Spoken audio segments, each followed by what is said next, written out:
If you're a beginner starting out in the gym and you're not noticing any progress, even though you've been training for a few months now, this video is perfect for you. In this video, I'm going to talk about 6 reasons why you're not making progress in the gym and how you can fix them.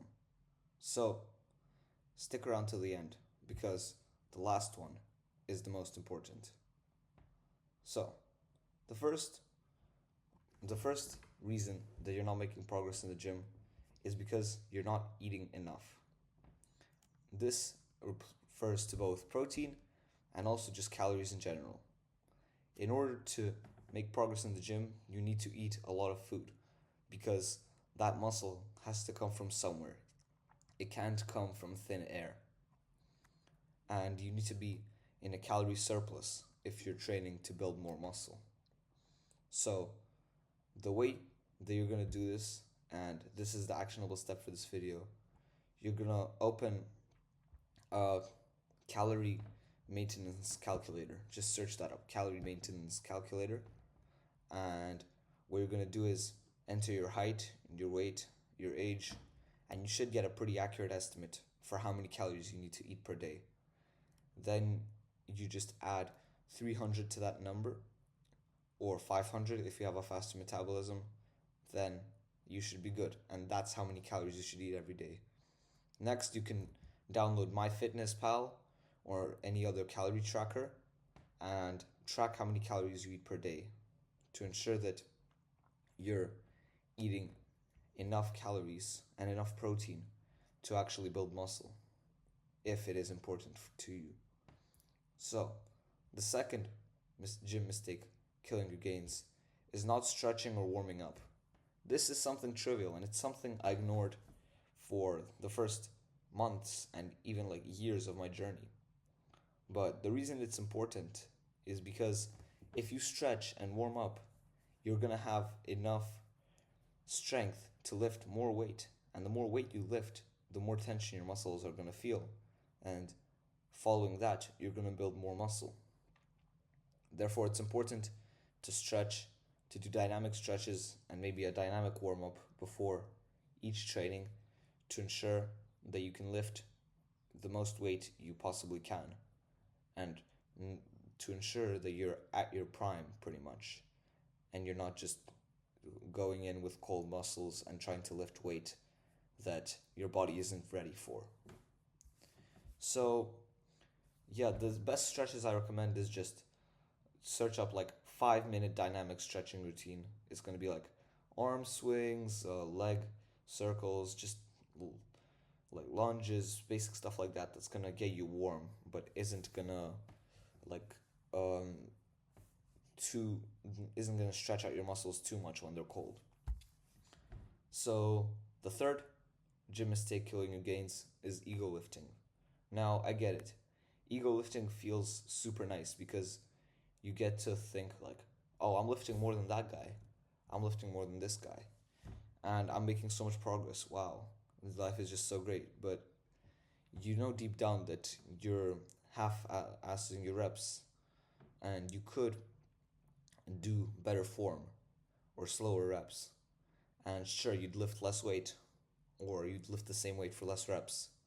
But the benefit of not ego lifting is that you're going to get a lot stronger, faster. So it's not about cashing out your strength right now. It's about building strength for your future self. And you're also going to engage your muscles a lot more than if you're just trying to move weight. If you're trying to move weight, you're going to get some benefit out of it if you're a beginner, but eventually that's going to stop working for you and you need to learn the proper form. So why not start out by doing the right thing and learning a proper form? Because I guarantee you, you're going to make way more progress not ego lifting than you are ego lifting.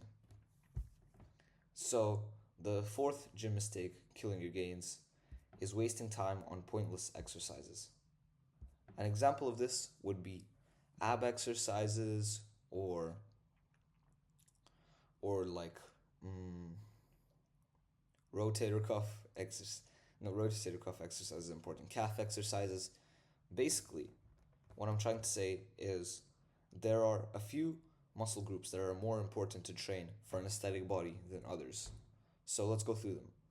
you want the lateral delts, so you're gonna have to focus on lateral raises a lot, the upper chest, the traps, the lats, and abs, but you're not gonna do ab exercises.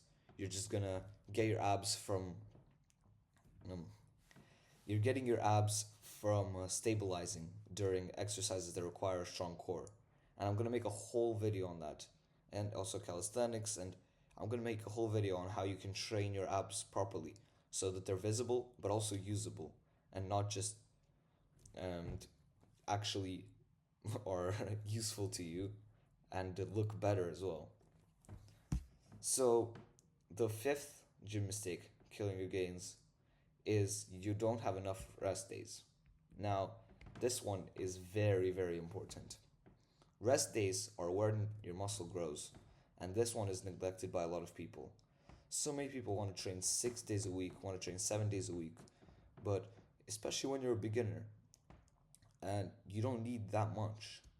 For example, I never trained more than 4 days a week. 4 days a week was also always how much I trained, maybe three on a bad week, you know?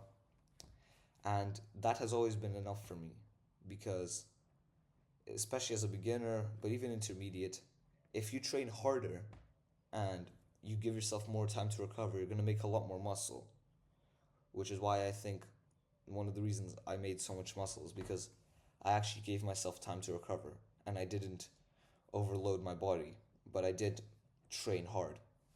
I just trained 4 days a week.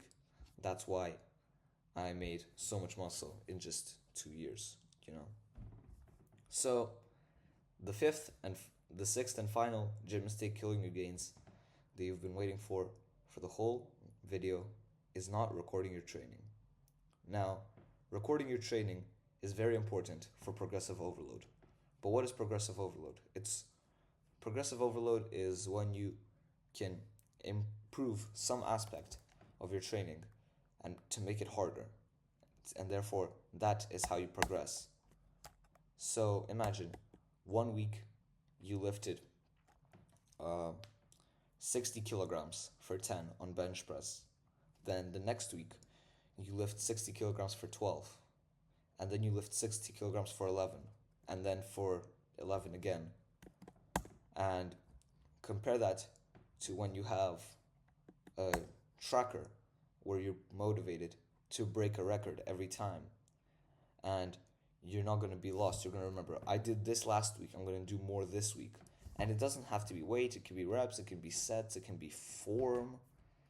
But something needs to change every week. Some type of progressive overload should be applied to each exercise, or at least tried to.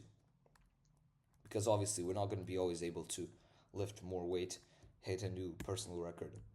But we can kind of use progressive overload always as a beginner in the gym and even as an intermediate in the gym. So yeah, that's about it for this video. Follow the Patreon, like the video, subscribe to the channel, and embrace progress, not perfection. See ya.